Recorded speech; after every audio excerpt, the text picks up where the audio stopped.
Vote चोर, vote चोर, vote चोर। और अब मैं उस न्याय योद्धा को बुलाना चाहता हूं जिसका आप पिछले 6 घंटे से लगातार बेसब्री से इंतजार कर रहे हैं, जो देश के कोने कोने में दलितों, पिछड़ों, आदिवासी, अति पिछड़ों की लड़ाई लड़ता है। और एक शायर ने कहा है कि लब पे आती है दुआ बन के तमन्ना मेरी, जिंदगी शम्मा की सूरत हो खुदाया मेरी, हो मेरा काम गरीबों की हिमायत करना, दर्दमंदों से, ज़ईफों से मोहब्बत करना। न्याय योद्धा राहुल गांधी जी। स्टेज पर इंडिया अलायंस के सारे नेता, स्टेज पे डिस्टिंग्विश्ड गेस्ट्स, सिविल सोसाइटी से जो आए हैं, और भाइयों और बहनों, आप सबका मैं दिल से यहां स्वागत करता हूं।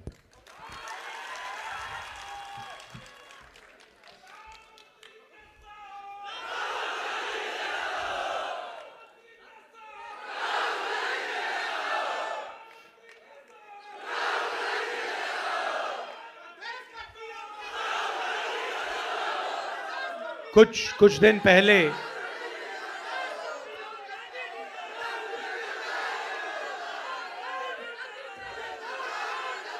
अच्छा बोलने तो दीजिए।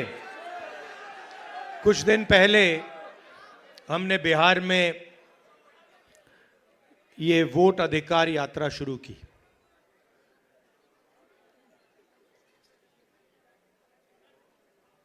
ये काफी लंबी कहानी है,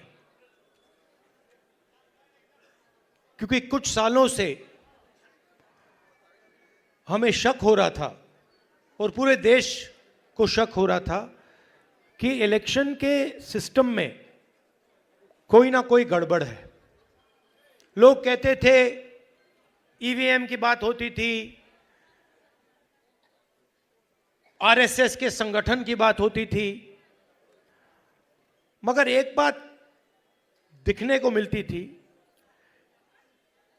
कि बाकी पार्टियों को एंटी इनकम्बेंसी हो जाती थी, मगर बीजेपी के खिलाफ कभी एंटी इनकम्बेंसी नहीं होती थी। बीजेपी 1 बार, 2 बार, 3 बार, 4 बार, एक के बाद एक चुनाव जीती जाती थी। तो अजीब सा लगता था, मगर हम खुलकर नहीं कह सकते थे क्योंकि सबूत नहीं था। महाराष्ट्र में हमें सबूत मिला। सबूत क्या था? लोकसभा का चुनाव हमारा गठबंधन जीतता है, स्वीप करता है। 4 महीने बाद उसी प्रदेश में, उसी महाराष्ट्र में वही पार्टियां लड़ती हैं। हमारा गठबंधन बीजेपी के गठबंधन के खिलाफ लड़ता है। हमारे गठबंधन का एक भी वोट कम नहीं होता। जितने हमें लोकसभा में मिले उतने हमें विधानसभा में मिले, मगर बीजेपी का वोट बढ़ जाता है। अजीब सी बात है। हमने देखा, पता लगाया, लोकसभा के बाद तकरीबन 1 करोड़ नए वोटर, 1 करोड़ नए वोटर इलेक्शन कमीशन ने लिस्ट में डाले।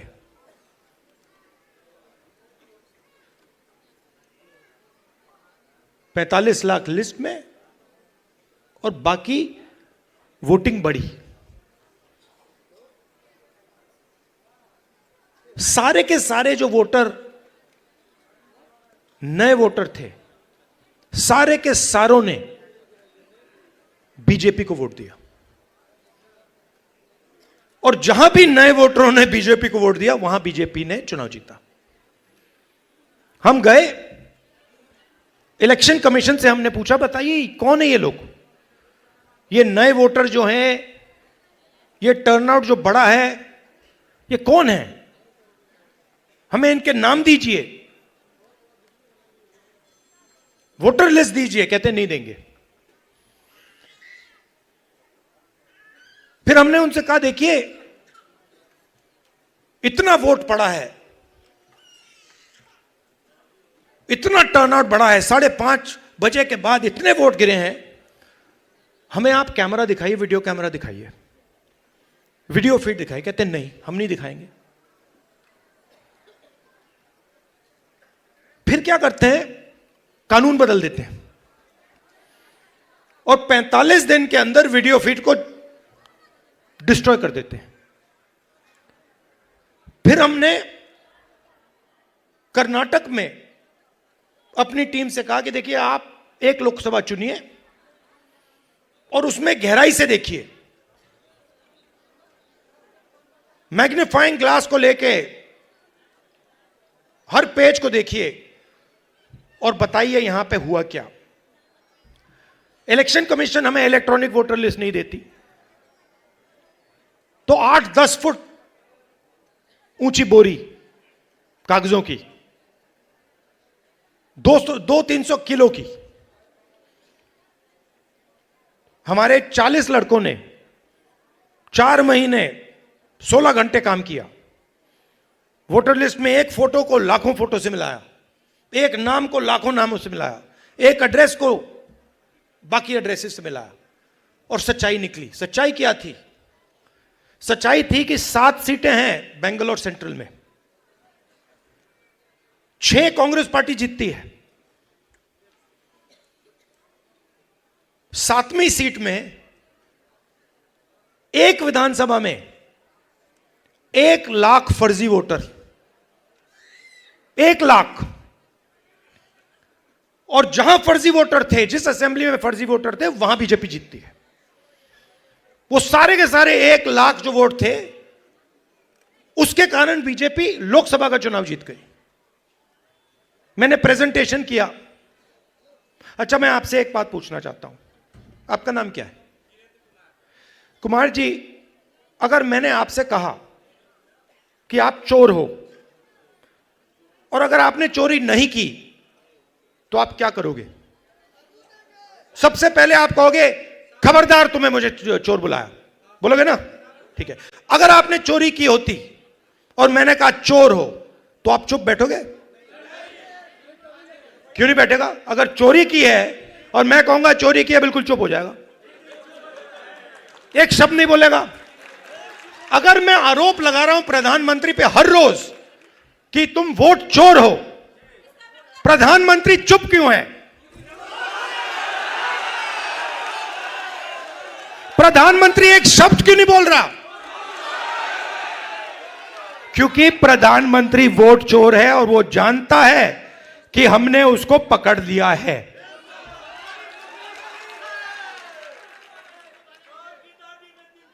देखिए, मैं आपको एक बात बताता हूं। देखिए, हमारा जो काम है ना,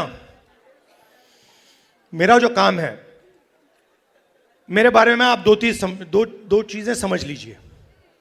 सबसे पहले, अगर मैंने किसी चीज के बारे में मन बना लिया तो फिर मन बना लिया। और दूसरी चीज, मैं सुपरफिशियल बात नहीं करता हूं, मैं गहराई से चीजों को समझकर काम करता हूं। अब आप एक बात समझिए और सुनिए। जब वोट चोरी होती है तो इस संविधान पर आक्रमण होता है। इस संविधान में लिखा है कि हिंदुस्तान के एक नागरिक को 1 वोट मिलेगा, चाहे वो अंबानी हो, चाहे वो सबसे गरीब व्यक्ति हो, किसान हो, मजदूर हो, वोट 1 मिलेगा। माधवापुरम में एक व्यक्ति का नाम 4-5 बार वोटर लिस्ट पे आता है। यह संविधान पर आक्रमण है और यह हम नहीं सहेंगे, यह हम नहीं होने देंगे। अब आप अच्छी तरह सुनिए, और जो मीडिया वाले मित्र हैं इसको आप अच्छी तरह लिख लीजिए। मैं गहराई में जाता हूं। हमने जो काम माधवपुरा में किया है उसको हम आने वाले समय में, माधवपुरा में नहीं रुकेगा वो, हम आपको दिखाएंगे, देश को दिखाएंगे।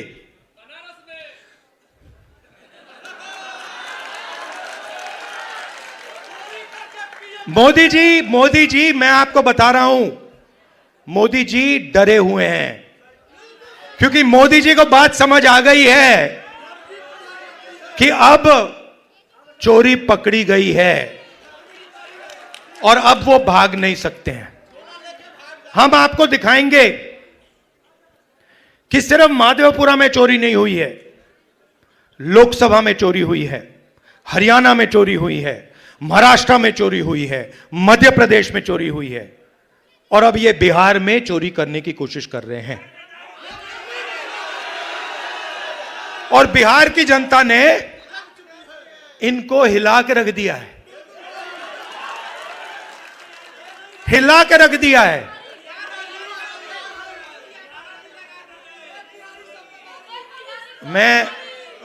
मैं दो तीन बीजेपी के, मैं सुनो, मैं भी बीजेपी के 2-3 एमपीज को जानता हूं। मेरे फोन पे मैसेज आ रहे हैं, आप प्रधानमंत्री को वोट चोर मत कहिए। कैसे मत कहूं भाई, है तो कहना पड़ेगा। अब ये तीर जाके सीधी टारगेट पे लगेगी। आपके गांव के बच्चे, यहां पे तो भैया 6-6 साल के बच्चे बोल रहे हैं वोट चोर, वोट चोर, वोट चोर, नारा बन गया है। और जो बिहार में शुरू होता है वो पूरे देश में फैलता है, वो रुकता नहीं है। आपने चंपारण में अंग्रेजों से लड़ाई शुरू कर दी, पूरे देश से उनको मिटा के हटा दिया। ये कॉन्स्टिट्यूशन की लड़ाई शुरू कहां हुई थी? चंपारण में ही तो हुई थी, वहीं तो हुई थी। अब इसका लक्ष्य क्या है? ये वोट चोर और संविधान को मिटाना, खत्म क्यों करना चाहते हैं, मैं आपको बताता हूं। तेजस्वी जी ने बात की, देखिए हमें बैलेंस चाहिए, बैलेंस चाहिए। मतलब इस देश में अगर एक व्यक्ति को एक वोट मिलता है तो भागीदारी सबको मिलनी चाहिए। और जब हम हिंदुस्तान की संस्थाओं को देखते हैं, और इस बात को पहले मैं इतनी गहराई से नहीं समझता था जितनी आज मैं समझता हूं, जब हम हिंदुस्तान के इंस्टीट्यूशंस को, संस्थाओं को देखते हैं, और कोई भी इंस्टीट्यूशन चुन लो, कॉर्पोरेट इंडिया देख लो, ब्यूरोक्रेसी देख लो, जुडिशरी देख लो, मीडिया देख लो, बॉलीवुड देख लो, जहां भी आप देखोगे वहां पर आपको दलित, अति पिछड़ा, पिछड़ा, आदिवासी और माइनॉरिटी वर्ग नहीं मिलेगा। आप लिस्ट निकालो, अंबानी अदानी की बात होती है, हर कंस्ट्रक्शन प्रोजेक्ट में, हर इंडस्ट्री में, एयरपोर्ट,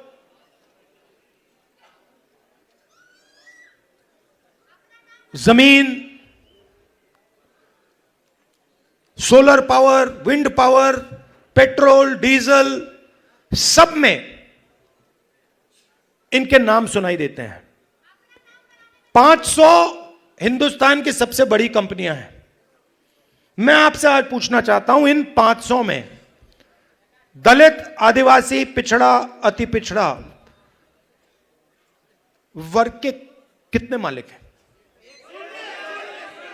मतलब हिंदुस्तान की पूरी इकोनॉमी में 90% तो है ही नहीं, 90% है ही नहीं। आप जाते हो प्राइवेट अस्पताल में, जाते हो, सरकार का काम आपके स्वास्थ्य और शिक्षा का देखभाल करने का होता है। ये बिजनेसमैन का काम नहीं होता है, ये सरकार का काम होता है कि अगर कोई गरीब व्यक्ति बीमार हो जाए, सरकार की जिम्मेदारी होती है कि हमारा नागरिक है, हमारे देश का नागरिक है, इसकी रक्षा, इसकी प्रोटेक्शन, इसके स्वास्थ्य की प्रोटेक्शन हमें करनी है ना। कॉन्स्टिट्यूशन में यह नहीं लिखा है कि अगर हिंदुस्तान का कोई गरीब व्यक्ति बीमार हो जाए तो उसे मतलब 6, 10, 15 लाख रुपए का बिल दे दो। लिखा है कहीं? नहीं लिखा है। प्राइवेट स्कूल अस्पताल बंद हो, एक समान शिक्षा। नहीं, वो देखिए, मगर मैं उससे पहले एक सवाल पूछ रहा हूं। प्राइवेट अस्पतालों की लिस्ट निकालिए। ये बड़े बड़े अस्पताल हैं जहां आप लोग जाते हो, जहां आपके जेब से लाखों रुपए निकलता है, इनके मालिकों की लिस्ट निकालिए और मुझे वहां दिखा दीजिए दलित कौन है, आदिवासी कौन है, पिछड़ा कौन है, अति पिछड़ा कौन है, माइनॉरिटी का नाम, वहां नाम दिखा दो। अच्छा ठीक है, आप कहोगे नहीं भैया हमें स्वास्थ्य के कुछ लेना देना नहीं, तो फिर मैं कहूंगा ठीक है भैया शिक्षा के देख लेते हैं, इंजीनियरिंग कॉलेजेस देख लेते हैं, यूनिवर्सिटीज देख लेते हैं, प्राइवेट यूनिवर्सिटीज कॉलेजेस जहां आपको लाखों रुपए देने पड़ते हैं अपनी जेब से अपने बच्चों को पढ़ाने के लिए, खेत बेच के। फिर मुझे बताओ उनके मालिकों की लिस्ट में बता दो कौन सा है, मतलब अति पिछड़ा कौन है वहां पे बैठा हुआ। तो आप 90% हो। अब ठीक है, अगर आप सब मिलाकर 2% होते तो मैं कहता ठीक है भैया आप 2% हो, बात वहां खत्म हो जाए, मगर आप तो मेजोरिटी में 90% हो। आप 90% की भागीदारी हिंदुस्तान में है ही नहीं। कर्नाटक, तेलंगाना में हमने जाति जनगणना किया, आप हैरान हो जाओगे, सारे के सारे जो गवर्नमेंट के कॉन्ट्रैक्ट हैं, छोटे से लेकर बड़े, उनमें कोई अति पिछड़ा नहीं है, कोई दलित नहीं, कोई आदिवासी नहीं, कोई पिछड़ा वर्ग का नहीं।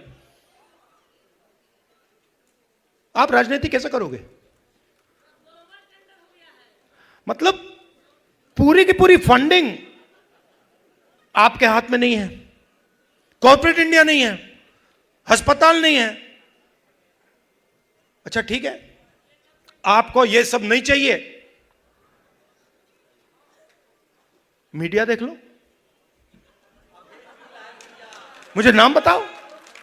मैं देखिए, मैं बड़े प्यार से बोल रहा हूं, मैं बड़े प्यार से बोल रहा हूं, भागीदारी तो होनी चाहिए। ये ओपिनियन बनाते हैं, ये लोग ओपिनियन बनाते हैं। नहीं, वो आपने बोला सबसे खराब आज तक है, मगर मुझे ये बताओ एंकर्स में से मालिकों में से मुझे अति पिछड़ा नाम बता दो, मुझे दलित नाम बता दो, छोड़ो अति पिछड़ा छोड़ो, दलित बता दो, पिछड़ा बता दो। नहीं है तो कॉर्पोरेट इंडिया उधर नहीं हो, आप मीडिया में नहीं हो। अच्छा बॉलीवुड की बात करते हैं, वहां पे नाम बता दो, एक वहां बता दो, है ही नहीं, बहुत कम, क्या है ही नहीं। तो इसीलिए मेरी सोच है कि दो चीज से शुरुआत होगी। सबसे पहली चीज नेशनल लेवल पर जाति जनगणना, जिससे सबको पता लग जाएगा कि भैया हमारी इतनी भागीदारी है इस देश में। और तेलंगाना में हमने बहुत गहराई से किया है, सवाल पब्लिक से पूछ के हमने लिए हैं, दलित एसोसिएशन से हमने पूछकर उनसे कहा कि भैया आप बताओ हमें क्या पूछना चाहिए, ईबीसी एसोसिएशन से हमने पूछकर भैया आप बताओ हमें सवाल कौन से पूछने चाहिए। तो एक सेकंड, दूसरी बात, जो ये 50% की दीवार है रिजर्वेशन की, मैं आपको गारंटी करके कह रहा हूं, इसको तो हम चूरा चूरा करके फेंक देंगे उठा के। और ये देखिए, ये पहले 2 कदम हैं। आप ये मत सोचिए कि इसके बाद हम बात छोड़ देंगे। ये जाति जनगणना से हमें एक विकास का एक नया मॉडल मिलेगा, वो शुरुआत होगी।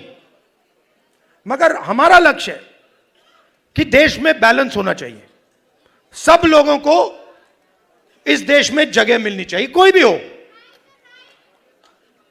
अपर कास्ट हो, दलित हो, अति पिछड़ा हो, माइनॉरिटी हो, सबको जगह मिलनी चाहिए और सबकी इज्जत होनी चाहिए।